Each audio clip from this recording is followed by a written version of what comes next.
والسلام على سيد الأنبياء والمرسلين محمد وآله وأصحابه أجمعين ومن تبعهم بإحسان إلى يوم الدين أما بعد قال الله تبارك وتعالى أعوذ بالله من الشيطان الرجيم بسم الله الرحمن الرحيم وذكر فإن الذكرى تنفع المؤمنين صدق الله العظيم اللهم صل على سيدنا محمد وعلى آل سيدنا محمد وبارك وسلم اللهم صل على سيدنا محمد وعلى آل سيدنا محمد وبارك وسلم اللهم صل على سيدنا محمد وعلى آل سيدنا محمد وبارك وسلم عزیزان محترم، معزز بزرگوں، قابل احترام بھائیوں، آج کا دن ہمارے ملک کا بڑا تاریخی اور اہم ترین دن ہے۔ اس کی مناسبت سے انشاءاللہ کچھ باتیں آپ حضرات کی خدمت میں رکھی جائیں گی۔ ہمارے ملک کے دو قومی دن منائے جاتے ہیں جس میں بلا تفریق مذہب و ملت سارے اس ملک کے رہنے والے شریک ہوتے ہیں، شریک ہونا بھی چاہیے۔ ایک ہے آج کا دن یوم آزادی، انڈیپینڈنس دن، جس میں ہمارا ملک انگریزوں کی غلامی سے آزاد ہوا، اور دوسرا ہے یوم جمہوریہ، ریپبلک ڈے 26 جنوری کا دن، جس میں ہمارے ملک کا قانون اور دستور نافذ ہوا۔ تو یہ دونوں دن ہمارے لیے بڑی اہمیت اور بڑی تاریخی حیثیت رکھنے والے دن ہیں۔ اس میں پورے ملک کے اندر ایک جوش خروش اور جذبہ ہوتا ہے۔ اس وقت جن حالات سے اس ملک کے لوگ گزر رہے ہیں، بڑا عجیب و غریب حال ہے۔ ایک طرف ملک کی آزادی کا جشن بھی منایا جا رہا ہے، اور دوسری طرف اس ملک کے رہنے والے لوگوں کے ساتھ فرقہ بندی، تعصبیت کا سلوک اور برتاؤ بھی کیا جا رہا ہے۔ جبکہ آج کا یہ تاریخی دن مسلمانوں کے لیے کیا سبق رکھتا ہے، کیا پیغام رکھتا ہے، سارے اس ملک کے رہنے والے باسیوں کے لیے، شہریوں کے لیے اور لوگوں کے لیے کس درجے اہمیت کا دن ہے۔ آزادی کا جو جشن منایا جا رہا ہے اور جھنڈا لہرا کر، پرچم بلند کر کے آزادی کے ترانے گنگنائے جا رہے ہیں، اس کے پیچھے کن کی قربانیاں ہیں اور کن لوگوں نے اپنی جان و مال کو، اپنی زندگیوں کو قربان کیا، اس کے نتیجے میں آزادی کا یہ دن نصیب ہوا۔ اس تاریخ کو نہ صرف جاننا ضروری ہے بلکہ اس تاریخ کی حقیقت کو سمجھتے ہوئے انصاف اور برابری کا معاملہ اور سلوک کرنا بھی ضروری ہے، ورنہ تاریخ کے ساتھ اس دور میں جو ظلم کیا جا رہا ہے وہ سب کے سامنے ظاہر ہے کہ مسلمانوں کی تاریخ کو مٹانے کی کوششیں کی جا رہی ہے۔ نصابوں سے، کتابوں سے مسلمانوں کی تاریخ کو ہٹایا جا رہا ہے۔ فرقہ پرستی کا رنگ دے کر مسلمانوں کے کردار کو مشکوک کرنے اور مسلمانوں کی زندگی کو اجیرن بنانے کی کوششیں کی جا رہی ہے۔ تو ایسے دور میں یہ تاریخی دن خاص طور پر جن کو اللہ نے حکومت عطا فرمائی ہے اور جن کے ہاتھوں میں اس ملک کا نظام ہے، ان کے لیے بڑی اہمیت اور تاریخ کی حقیقت کو سمجھنے کا پیغام دینے والا دن ہے۔ ورنہ جھنڈا کھینچنا اور پرچم لہرانا یہ بہت آسان ہے، اس کے پیچھے کی داستانوں کو سمجھتے ہوئے ان لوگوں کے ساتھ ان کو خراج عقیدت پیش کرنا، ان کا احترام کرنا اور ان کی خدمات کو قبول کرتے ہوئے اس سلسلے کے لوگوں کے ساتھ برابری کا معاملہ کرنا، یہ اصل ترین چیز ہے۔ تو بہرحال یہ ایک اہم ترین دن ہے تاریخ کا ہمارے ملک کا۔ 15 اگست یوم آزادی کے عنوان سے جسے ہم ملک میں مناتے ہیں، مسلمانوں کو بھی منانا چاہیے اہتمام کے ساتھ، جوش و خروش کے ساتھ۔ اس کی وجہ یہ ہے کہ اس ملک کو آزادی دلانے میں ہم مسلمانوں نے سب سے زیادہ حصہ لیا ہے۔ غیروں کے مقابلے میں مسلمانوں کی سب سے زیادہ قربانیاں ہیں۔ 1757 سے لے کے 1858 تک یعنی پورے 100 سال کی تاریخ صرف مسلمانوں کی قربانیوں سے بھری ہوئی ہے۔ پھر 1857 سے لے کے 1947 تک کا دور ہے جس میں مسلمانوں کی کثرت ہے، لیکن ساتھ میں خود ہمارے بڑوں نے، ہمارے بزرگوں نے اور ہمارے مجاہدین نے غیروں کو بھی اس میں شریک کیا تاکہ سب مل کر اس ملک کو آزاد کرائے اور سب مل کے اس ملک کو انگریزوں کی غلامی سے نجات دلائے۔ تو 100 سال کا پورا دور وہ ہے کہ جس میں صرف اور صرف میدان میں انگریزوں سے مقابلہ کرنے کے لیے مسلمان تھے، مسلمانوں کے علاوہ کوئی اور نہیں تھے، جن کو اللہ نے بادشاہت عطا فرمائی،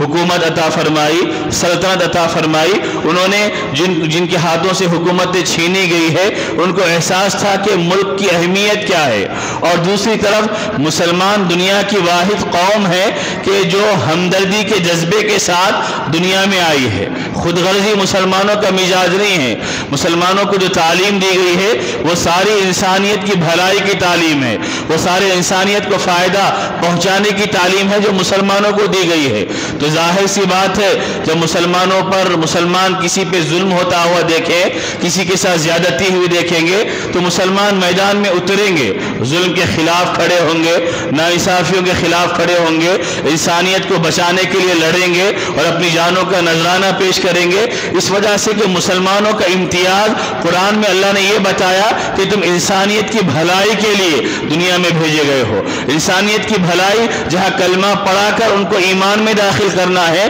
وہیں ظلم سے، زیادتی سے، ناانصافی سے بچانا بھی انسانوں کے ساتھ بھلائی کرنا ہے، خیر خواہی کرنا ہے۔ اللہ کے نبی صلی اللہ علیہ وسلم نے بھی اس سلسلے میں تعلیمات دی ہے۔ تو یہ وجوہات ہے کہ جس کی وجہ سے میدان میں سب سے زیادہ مسلمانوں نے اپنے آپ کو آگے رکھا اور قربانیاں دی، اور ہمارے اسلام کی تعلیمات کا نتیجہ اور اثر تھا۔ اب اس موقع پر تھوڑی سی آپ پہلے تاریخ سنیے، اس تاریخ کے بعد اس کا سبق کیا ہے اور موجودہ حالات میں کیا ہم لوگوں کو کرنا چاہیے وہ بات ذکر کی جائے گی کہ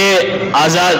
اس ملک میں انگریز کیسے داخل ہوئے اور کیسا کیسا پھیلتے گئے۔ یہ بہت لمبی تاریخ ہے، ظاہر سی بات ہے 200 سال جب مسلمانوں نے اس ملک کو آزادی دلانے کے لیے جدوجہد کی ہے تو 200 سال کی تاریخ 25 سے 30 منٹ کے اندر بیان بھی نہیں کی جا سکتی، کسی ایک حکمراں کی قربانیوں کو تک ذکر نہیں کیا جا سکتا، تو 200 سال کی تاریخ کا خلاصہ بھی بعض اوقات پیش کرنا مشکل ہوتا ہے۔ یہ 1498 میں 1498 میں یہ انگریز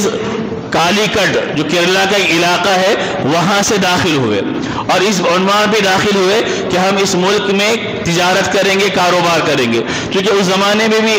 ہمارے اس ملک کو سونے کی چڑیا کہا جاتا تھا۔ تو وہ وہاں سے اس راستے سے داخل ہوئے، اور داخل ہونے کے بعد 1601 میں ایسٹ انڈیا کمپنی یہاں پر قائم کی گئی، اور اس کے بعد وہ ایسٹ انڈیا کمپنی جو برطانیہ کی اور دوسرے یورپ کی کنٹریز کی کمپنی تھی وہ قائم ہی اس واسطے کی گئی تھی کہ یہاں پر تجارت کے نام سے ہم اس ملک کو اپنے قابو میں کریں گے، اپنے قبضے میں کریں گے۔ جب یہ داخل ہو گئے لوگ اور اس کے بعد آہستہ آہستہ اپنی کارروائی کرنا ان لوگوں نے شروع کیا، تو سب سے پہلے اس کا احساس اگر کسی کو ہوا تو مسلمان حکمراں تھے، مسلمان بادشاہ تھے کہ جن کو احساس ہوا کہ یہ انگریز جو ہمارے ملک میں آئے ہوئے ہیں یہ صرف تجارت کے نام سے آئے نہیں ہوئے بلکہ تجارت کے بہانے یہ ہمارے ملک پہ قبضہ کرنا چاہتے ہیں، ہماری آزادی کو چھیننا چاہتے ہیں، ہمارے اختیارات کو، حقوق کو سلب کرنا چاہتے ہیں۔ تو سب سے پہلے اس کے خلاف محاذ بنانے والے اور انگریزوں سے لڑنے والے، چونکہ انہوں نے کالی کٹ کے بعد پھر دوسرا جو مرکز بنایا تھا وہ بنگال کو مرکز بنایا تھا۔ بنگال میں تجارت کے عنوان پہ ایسٹ انڈیا کمپنی کو آگے بڑھایا گیا اور اس کو ترقی دلائی گئی۔ تو بنگال کے جو بادشاہ تھے نواب سراج الدولہ، ان کے جو دادا تھے جنہوں نے اپنے پوترے کو مرنے سے پہلے اپنا جانشین بنایا تھا، انہوں نے اپنے پوترے کو اس بات کی نصیحت کی تھی کہ میں تمہارے ذمے ایک کام سونپ کر جا رہا ہوں کہ تمہیں اس ملک کی حفاظت کرنا ہے، اس ملک کو دوسروں کے قبضے میں جانے سے بچانا ہے۔ اگر میری زندگی اور ہوتی تو میں خود یہ کام کرتا، لیکن میری زندگی ختم ہو رہی ہے لہذا تمہیں یہ کام کرنا ہے۔ تو نواب سراج الدولہ نے 1757 میں پلاسی کے میدان میں انگریزوں سے مقابلہ کیا، لیکن وہاں پر نواب سراج الدولہ کو خود اس کے وزیروں میں کچھ دھوکے باز شریک ہو گئے کہ جنہوں نے اپنے ضمیر کو بیچا اور انگریزوں سے اپنے تعلق کو پیدا کر لیا، اور نواب سراج الدولہ کو شکست کھانی پڑی۔ اس کے بعد نواب سراج الدولہ کے ساتھ انتہائی ظالمانہ سلوک کیا گیا، ان کے جسم کو کاٹا گیا، اور جسم کو کاٹنے کے بعد ہاتھی پہ رکھ کے پورے بنگال میں گھمایا گیا اور پھرایا گیا۔ یہ سب سے پہلا مسلمان حکمراں تھا کہ جس نے انگریزوں کے خلاف علم بغاوت بلند کیا، اور اس کو احساس ہو گیا تھا کہ یہ وہ لوگ ہیں کہ جو ہمارے اس ملک کو چھیننا چاہتے ہیں اور ہمارے ملک سے ہم کو بے دخل کرنا چاہتے ہیں۔ چونکہ جب تک اورنگزیب رحمۃ اللہ علیہ اس ملک میں رہے، ان لوگوں کو آگے بڑھنے کا موقع نہیں ملا۔ اور اورنگزیب رحمۃ اللہ علیہ کب تک تھے؟ 1707 تک اورنگزیب زندہ تھے۔ 1707 میں اورنگزیب کا انتقال ہوا۔ جب اورنگزیب کا انتقال ہوا تو پھر آگے بادشاہت کے مسئلے پیدا ہوئے، اس میں مغل حکومتوں کے اندر انتشار و اختلاف پیدا ہوا، اور ان لوگوں نے اس کا بہانہ بنا کر فائدہ اٹھا کر اس ملک میں آہستہ آہستہ اپنے قدموں کو جمانا اور اپنے دائرے کو پھیلانے کا کام شروع کیا۔ تو اس کے بعد نواب سراج الدولہ نے پلاسی کے میدان میں انگریزوں سے مقابلہ کیا۔ جب سراج الدولہ کا انتقال ہو گیا اور وہ ناکام و نامراد ہو گئے تو ان کو اور مضبوط قوت مل گئی اور مضبوط طاقت مل گئی، یہاں تک کہ ان کے راستے کی جو رکاوٹ تھی وہ شیر میسور تھے، یعنی حضرت ٹیپو سلطان شہید رحمۃ اللہ علیہ۔ ان کو اس بات کا یقین تھا کہ جب تک ٹیپو سلطان زندہ رہے گا، ہم اس ملک میں جو اپنا خواب دیکھتے ہیں کہ ہمارے قبضے میں آ جائے، وہ ہمارا خواب کبھی پورا نہیں ہوگا۔ اس کی بھی لمبی داستان ہے کہ ٹیپو سلطان شہید رحمۃ اللہ علیہ کو کتنے مرتبہ پریشان کیا گیا، ستایا گیا، پھر آخر آپ ہی کا ایک وزیر تھا کہ جس نے دھوکہ دیا اور دھوکے سے ان کو محل میں رہنے پہ مجبور کیا اور دوسرے علاقے میں جانے سے روکا، اور اس کے نتیجے میں پھر 1799 میں حضرت ٹیپو سلطان شہید رحمۃ اللہ علیہ کی شہادت کا واقعہ پیش آیا سرنگا پٹنم میں۔ وہاں پر جب میدان جمع اور دشمنوں سے انگریزوں سے مقابلہ ہوتے رہا اور ٹیپو سلطان شہید رحمۃ اللہ علیہ نے جام شہادت نوش کیا،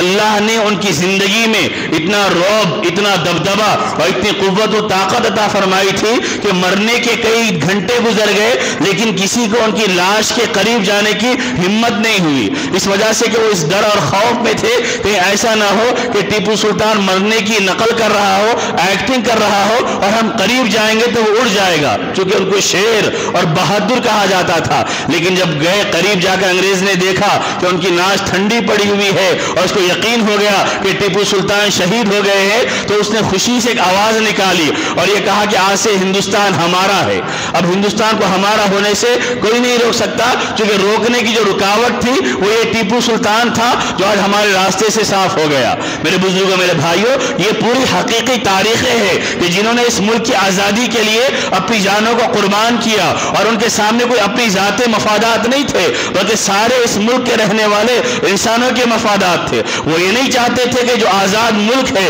جہاں اس ملک میں مسلمان، ہندو اور سارے مذاہب کے ماننے والے پورے آزادی کے ساتھ اپنے مذہب پر، اپنے دین پر عمل کرتے ہیں، کوئی ان کو غلامی کی زنجیروں میں جکڑ دے، کوئی ان کی پابندیاں ان کے اوپر عائد کر دے، کوئی ان کو اپنا غلام بنا کر جینے پہ مجبور کر دے، ہمارے حکمراں نہیں چاہتے تھے، اور اسی وجہ سے وہ اپنے خون کے آخری خطرے تک اس ملک کی حفاظت کے لیے، مسلمانوں اور اس ملک کے رہنے والے سارے باشندوں کی حفاظت کے لیے لڑتے رہے، اور لڑتے لڑتے اپنی جان اللہ کے راستے میں قربان انہوں نے کی، اور تاریخ میں آنے والے دور کے انسانوں کو بتایا کہ ہم وہ لوگ ہیں کہ جنہوں نے ملک کے ساتھ غداری نہیں کی اور دھوکے بازی نہیں کی بلکہ اس ملک کے ساتھ وفاداری کی، اور ہم کو تم سے زیادہ معلوم تھا کہ اس ملک میں کون خیرخواہ ہے اور کون بدخواہ ہے، کون ملک کی حفاظت کرنا چاہتا ہے اور کون ملک کو نقصان پہنچانا چاہتا ہے۔ 1799 میں حضرت ٹیپو سلطان شہید رحمۃ اللہ علیہ کی شہادت کا اور انتقال کا واقعہ پیش آیا۔ اب یہ لوگ آگے بڑھ کر دلی کے اندر داخل ہو گئے، اور دلی کے اندر بہادر شاہ ظفر کا دور حکومت جو انتہائی کمزوری کے ساتھ چل رہا تھا، تو اس کے بعد 1803 میں ان لوگوں نے لال قلعے سے جو مغلیہ سلطنت کا جھنڈا تھا اس کو نکال دیا اور وہاں اپنا جو جھنڈا تھا اس جھنڈے کو لہرایا۔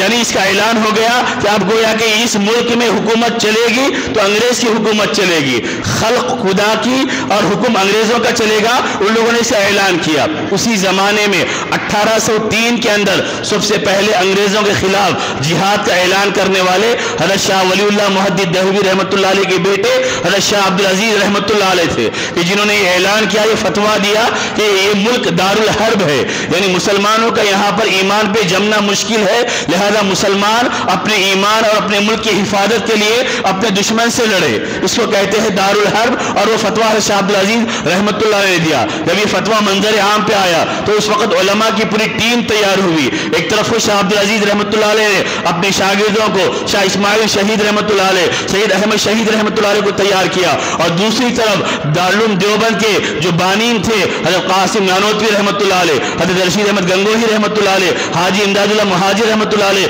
یہ سارے کے سارے لوگ میدان میں کھڑے ہو گئے۔ انہوں نے دلی کے اطراف جو شاملی کا میدان تھا وہاں پر حضرت حاجی امداد اللہ مہاجر مکی رحمۃ اللہ علیہ کی قیادت میں حضرت قاسم نانوتوی رحمۃ اللہ علیہ، رشید احمد گنگوہی رحمۃ اللہ علیہ، حافظ جامی شہید رحمۃ اللہ علیہ، یہ لوگ انگریزوں کا مقابلہ کرتے رہے، اور 1000 سے زائد اس جنگ میں مسلمان شہید ہوئے، اور جامی شہید رحمۃ اللہ علیہ نے بھی جام شہادت نوش کیے۔ یہ اس طرف کا حال تھا، اور دوسری طرف یہ 1857 کا جب دور آیا کہ جس میں مسلمانوں کو مارا گیا، اور اتنا مارا گیا کہ انگریز رائٹرز نے، انگریز مورخین نے اس بات کا اقرار کیا ہے کہ 1857 کو، جس کو انگریزوں نے غدر کا نام دیا تھا، کہ اس میں تقریباً 5 لاکھ سے زائد مسلمانوں کو پھانسیوں پہ لٹکایا گیا، 5 لاکھ سے زائد مسلمانوں کو پھانسیوں پہ لٹکایا گیا صرف 1857 کی جنگ کے اندر۔ اور دلی کے اندر لکھا ہے کہ کوئی چورستہ، کوئی جھاڑ ایسا نہیں تھا کہ جس میں پھانسی کے پھندوں کو لگا کر نہیں چھوڑا گیا۔ کوئی مسلمان اگر انگریزوں کے ہاتھ لگ جاتا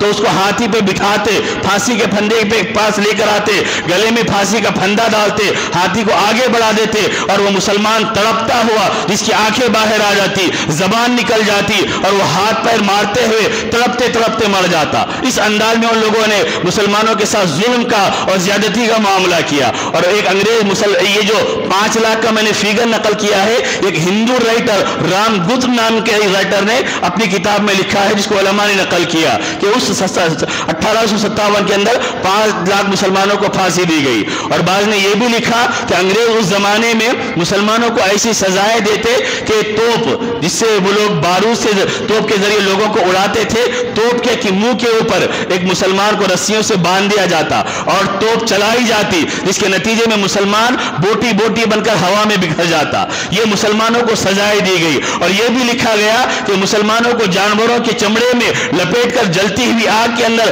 پھینک دیا جاتا، اور یہ کہا جاتا کہ تم اس جہاد میں شریک نہیں تھے، اس کا اقرار کر لو، ہم تمہیں چھوڑ دیں گے، یا تم ہمارے ساتھ مل جاؤ، ہم تمہیں چھوڑ دیں گے۔ لیکن مسلمانوں کی سرشت میں اور مسلمانوں کی خمیر میں دھوکے بازی کم ہے اور وفاداری زیادہ ہے، اور مسلمان اس ملک سے حقیقی محبت کرنے والے تھے۔ انہوں نے انگریزوں کی تکلیفوں کو جھیلا، اپنی زندگی کو قربان کیا، لیکن انگریزوں کے ساتھ مفاہمت نہیں کی، انگریزوں کے سامنے جھکنا برداشت نہیں کیا۔ اس کے بعد 1857 کا جب دور ختم ہوا، 1866 کے اندر دارالعلوم دیوبند کی بنیاد رکھی گئی۔ اور دارالعلوم دیوبند جو شروع کیا گیا تھا وہ اسی نیت سے شروع کیا گیا تھا کہ وہ صرف ایک قرآن اور حدیث کا مدرسہ نہیں رہیں گا، بلکہ وہ مسلمانوں کا مرکز رہیں گا، جہاں سے اس ملک کے وفاداروں کو تیار کیا جائے گا، جو اپنی جان و مال کی قربان کر کے اس ملک کی بھی حفاظت کریں گے اور اس ملک میں دین کی بھی حفاظت کریں گے۔ وہ مسجدوں کی حفاظت کریں گے، وہ اللہ کے دین کی حفاظت کریں گے، اور اس ملک میں ہونے والے ظلم کے خلاف اپنے آپ کو کھڑا کریں گے۔ چنانچہ اسی دارالعلوم دیوبند کا پہلا شاگرد ہے۔ آپ کو معلوم ہونا چاہیے کہ دارالعلوم دیوبند کا آغاز ایک انار کے جھاڑ کے نیچے ہوا۔ آج اللہ نے پوری دنیا میں اس کو عظمت عطا فرمائی ہے، اور 5000 سے زائد بچے اس میں پڑھتے ہیں، اور 50 کروڑ کے قریب سالانہ اس کا بجٹ اور خرچہ ہے، اور پوری دنیا کا کوئی کونا ایسا نہیں ہے کہ جس میں دارالعلوم دیوبند کا ڈائریکٹ یا انڈائریکٹ پڑھا ہوا کوئی عالم دین کی خدمت انجام نہ دے رہا ہو، لیکن اخلاص کے ساتھ اور ملت کا درد رکھنے والے اکابر اور بزرگوں نے اس کو قائم کیا تھا۔ ایک جھاڑ کے نیچے ایک استاد ملا محمود تھے اور ایک شاگرد محمود الحسن تھے، ان دونوں کے ذریعے مدرسہ شروع ہوا، اور وہی پہلا شاگرد ہے جو آگے چل کے آزادی کی جنگ کا، آزادی کی لڑائی کا مجاہد بنا، جس کو دنیا شیخ الہند مولانا محمود حسن کے نام سے جانتی ہے، کہ جس نے انگریزوں کے خلاف ریشمی رومال کی تحریک چلائی تھی، جس کو تاریخ میں سلک لیٹر کا نام دیا جاتا ہے، اور انگریزوں کو اس بات کا خوف تھا اگر محمود حسن کی ریشمی رومال کی تحریک کامیاب ہو جاتی تو ہندوستان کا نقشہ بدلا ہوا ہوتا، لیکن بہرحال انگریزوں نے اس کو کامیاب ہونے نہیں دیا اور آخر میں مالٹا کی جیل کے اندر ان کو بند کر دیا۔ 3 سال 2 مہینے شیخ الہند رحمۃ اللہ علیہ اپنے شاگردوں کے ساتھ، شیخ الاسلام حسین احمد مدنی کے ساتھ مالٹا کی جیل میں قید رہے، اور اس کے بعد جب وہ ممبئی کے راستے سے مالٹا کی جیل سے آزاد ہو کر گئے تو مسلمانوں کا ایک جم غفیر ان کو آزادی کی خوشی میں واپس لانے کے لیے گیا تھا۔ اس وفد میں مہاتما گاندھی بھی تھے کہ شیخ الہند کا استقبال کرنے کے لیے، کہ جنہوں نے اس ملک کی آزادی کے لیے مالٹا کی جیل کی سختیوں کو برداشت کیا، کالے پانی کی سختیوں کو برداشت کر کے وہ واپس آئے تھے۔ تو جن لوگوں نے ابوالکلام آزاد اور بڑے بڑے اس وقت کے جو لیڈر تھے وہ سارے کے سارے گئے، مہاتما گاندھی بھی گئے ہوئے تھے کہ شیخ الہند کو پورے اعزاز کے ساتھ، پورے اکرام کے ساتھ واپس لایا جائے، اور وہ شیخ الہند آئے۔ آنے کے بعد صرف 9 مہینے زندہ رہے، اس کے بعد انتقال ہو گیا۔ انہی کے شاگردوں نے 1919 میں جمعیت علماء کو قائم کیا، اور جمعیت علماء کا بھی مقصد یہی تھا کہ اس ملک میں انگریزوں کا خاتمہ ہو اور اس ملک کے رہنے والے مسلمانوں کا بھی تحفظ کیا جائے، مسلمانوں کے علاوہ جو برادریاں رہتی ہے ان کا بھی تحفظ کیا جائے۔ چنانچہ آزاد ہونے کے بعد جب ملک کا قانون بننے لگا اور ملک کا دستور تیار ہونے لگا تو جمعیت کے کئی علماء وہ تھے جو ممبر آف پارلیمنٹ تھے، انہوں نے پوری جد و جہد کے ساتھ اس ملک کو سیکولر بنانے کے لیے پوری کوششیں کی، ورنہ وہ تو یہ چاہتے تھے کہ تم نے اپنا حصہ لے لیا ہے، اب تم جاؤ یہاں پر، ہم تمہیں رہنے نہیں دیں گے۔ لیکن ہمارے بزرگوں نے کہا تھا کہ یہی ہمارا وطن ہے، اسی سرزمین پہ ہمارے بزرگوں نے اللہ کا کلمہ بلند کیا ہے، تاج محل کو قائم کیا ہے، لال قلعے کو بنایا ہے، اور 800 سال سے زائد ہمارے بزرگوں نے اور ہمارے حکمرانوں نے اس سرزمین پر حکومت کی ہے، لہذا ہم اس کو چھوڑ کر جانے کے لیے تیار نہیں ہے۔ مولانا ابوالکلام آزاد کے بارے میں ہے کہ جب لوگ یہاں سے چھوڑ کر پڑوس جانے لگے تو دلی کی جامع مسجد کی سیڑھیوں پر کھڑے ہو گئے اور کھڑے ہو کر لوگوں کو بلایا اور بلا کر کہا اگر تم کو یہ وطن چھوڑ کر جانا ہے، یہ ملک چھوڑ کر جانا ہے تو سنو، میری لاش پہ سے گزر کر تمہیں جانا ہوگا، جب تک میں زندہ ہوں تمہیں جانے نہیں دوں گا۔ تم یہ ملک کس کے حوالے کر کے جانا چاہتے ہو؟ یہ تاج محل، یہ لال قلعہ، یہ قطب مینار کی بلندیاں تم سے پیغام دے رہی ہے کہ تمہارے ہی اور بزرگ تھے جو اس ملک میں اللہ کی توحید کے ترانے گنگنانے کے لیے آئے تھے، تم اس کو چھوڑ کر جانا چاہتے ہو؟ تو تاریخ میں لکھا ہوا ہے کہ جو لوگ اپنے بستروں کو باندھ کر اپنے بیگوں کو تیار کر کے آئے تھے کہ ہم چھوڑ کر جائیں گے، انہوں نے اپنا ارادہ بدلا، اپنا فیصلہ لیا کہ ہم اسی ملک میں رہیں گے، یہیں پر مریں گے اور یہیں پر اس ملک کو ترقی دلانے کے لیے اپنی جان کو قربان کریں گے۔ میرے بزرگوں، میرے بھائیوں، اس کے بعد جا کر 1947 میں یہ ملک آزاد ہوا۔ ہم چند غیروں کے نام جو سنتے ہیں وہ بھی ہمارے بڑے ہیں کہ جنہوں نے غیروں کو بھی اپنے ساتھ میں لیا، محمد علی جوہر رحمۃ اللہ علیہ اور دیگر جو لوگ تھے، انہوں نے بڑی حکمتوں کے ساتھ، حضرت شیخ الہند رحمۃ اللہ علیہ نے بڑی حکمتوں کے ساتھ سب کو لیا، تاکہ یہ لڑائی ہماری ذاتی لڑائی نہیں ہے، یہ ملک سب کا ملک ہے، اس ملک کو بچانا اور اس ملک کی حفاظت کے لیے سب کے لیے جد و جہد کرنا ضروری تھا، اس واسطے سب کو شامل کیا گیا۔ تو اس کے بعد 1947 15 اگست کو یہ ملک آزاد ہوا اور یہ اعلان کیا گیا کہ اب یہاں سے انگریز بھاگ گئے ہیں، انگریزوں کا اختیار، انگریزوں کا اقتدار، انگریزوں کا حکومت کا زمانہ اب ختم ہو گیا۔ اس کے بعد پھر 1947 میں ملک آزاد ہوا، 1949 میں ملک کا قانون بنا، دستور بنا، اور دستور بنایا گیا تو ایسا بنایا گیا کہ جس میں اس ملک کے رہنے والے تمام مذاہب کے لوگوں کو اپنے ملک، اپنے مذہب پر پوری آزادی کے ساتھ عمل کرنے کا اختیار ہو۔ لیکن آج جو لوگ حکومت کے اوپر بیٹھے ہوئے ہیں، انہوں نے ان ساری قربانیوں کو بھلا دیا، انہوں نے ان ساری قربانیوں کو پس پوچھ ڈال دیا، اور صورتحال یہ ہے ہم غیروں سے شکوہ اور شکایتیں کیا کریں، خود ہم مسلمانوں کی صورتحال یہ ہے ہم تاریخ نہ پڑھتے ہیں، نہ تاریخ جاننا چاہتے ہیں، نہ ایسے دنوں میں 15 اگست کا دن آیا، یہ 26 جنوری کا دن آیا تو کم از کم ان دنوں میں ہم تاریخ کو علماء سے مل کر پوچھ کر پڑھنے والے تو بنے، تاکہ ہمارے دلوں میں ایک احساس پیدا ہو کہ ہم کو جو دبایا جا رہا یہ ظالمانہ دبایا نہ ہے، یہ ہمارے ساتھ ناروا سلوک کرنا ہے، ورنہ تو سب سے زیادہ وفادار اس ملک کے اگر کوئی ہے تو مسلمان ہے۔ اس ملک کے چپے چپے پہ اگر قربانیوں کا خطرہ خون کا نظر آئے گا تو مسلمانوں کا نظر آئے گا، بلکہ بعض رائٹروں نے اور مورخوں نے لکھا ہے کہ جتنا ہم نے خون بہایا ہے اتنا لوگوں نے پسینہ بھی نہیں بہایا، تب جا کر ہمارا یہ ملک آزاد ہوا ہے، اور آزادی کے خوشی کے دن، خوشحالی کے دن، ترقی کے دن، کامیابی کے دن، کامرانی کے دن سب کو نصیب ہوئے ہیں۔ اگر ہم لوگ پہلے آواز نہ لگاتے اور اس ملک کی آزادی کا فتویٰ نہ دیتے اور مسلم حکمراں میدان عمل میں میں نہ آتے اور دشمنوں سے مقابلہ کرنے کے لیے اپنی حکومتوں کو قربان نہ کرتے تو میرے بھائیوں آج ان کے پنجے گڑے ہوئے ہوتے اور وہ اسی انداز میں یہاں کے رہنے والوں کے ساتھ ظالمانہ اور جابرانہ سلوک اور زیادتی کا معاملہ کرنے والے بنتے۔ تو بہرحال جب ہماری تاریخ کو مٹایا جا رہا ہے کتابوں سے، نصابوں سے اور سلیبس سے ہمارے تذکروں کو، ہمارے بزرگوں کے تذکروں کو ختم کیا جا رہا ہے تو ہماری ذمہ داری ہے کہ ہم اپنی تاریخ کو پڑھنے والے بنے، اپنی تاریخ کو جاننے والے بنے، اپنی بزرگوں کی قربانی کو یاد کرنے والے بنے، ان کے ناموں کو چرچے میں لانے والے بنے اور اس ملک کے سچے وفادار شہری ہونے کا اظہار بھی کرنے والے بنے اور بتانے والے بنے کہ ہمارے دم سے اللہ تبارک و تعالیٰ نے اس ملک میں رونقیں رکھی ہے، عظمتیں رکھی ہے، ترقی رکھی ہے۔ جتنے کام کیے ہیں مسلمانوں نے بڑے بڑے کام کیے ہیں۔ جے ہند کا نعرہ دینے والا مسلمان تھا، انقلاب زندہ باد کا نعرہ دینے والا مسلمان تھا، ہندوستان کا جھنڈے کا نقشہ دینے والی مسلمان تھی، ہر میدان میں آگے رہنے والے مسلمان تھے، اس ملک کو میزائل کا ملک بنانے والا مسلمان APJ عبد الکلام تھا۔ جتنے بڑے بڑے کارنامے ہیں جو اس ملک کی خوبصورتی، اس ملک کی ترقی، اس ملک کی کامیابی کی علامت سمجھی جاتی ہے، ان سب کے پیچھے مسلمانوں کا لہو ہے اور مسلمانوں کی قربانیاں ہیں۔ تو بہرحال ایک تاریخی دن ہے کہ جس میں ہماری قربانیوں کے نتیجے میں اللہ تبارک و تعالیٰ نے اس ملک کو آزاد کیا۔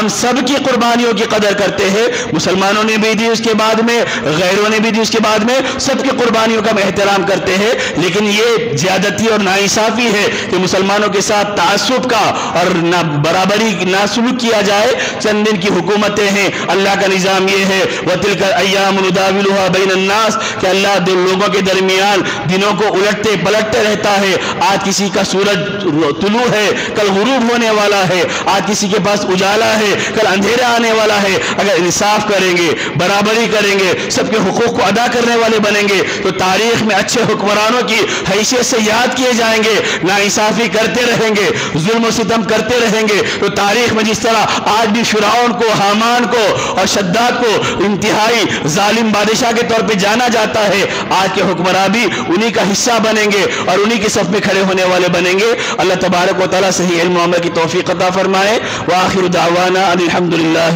رب العالمین۔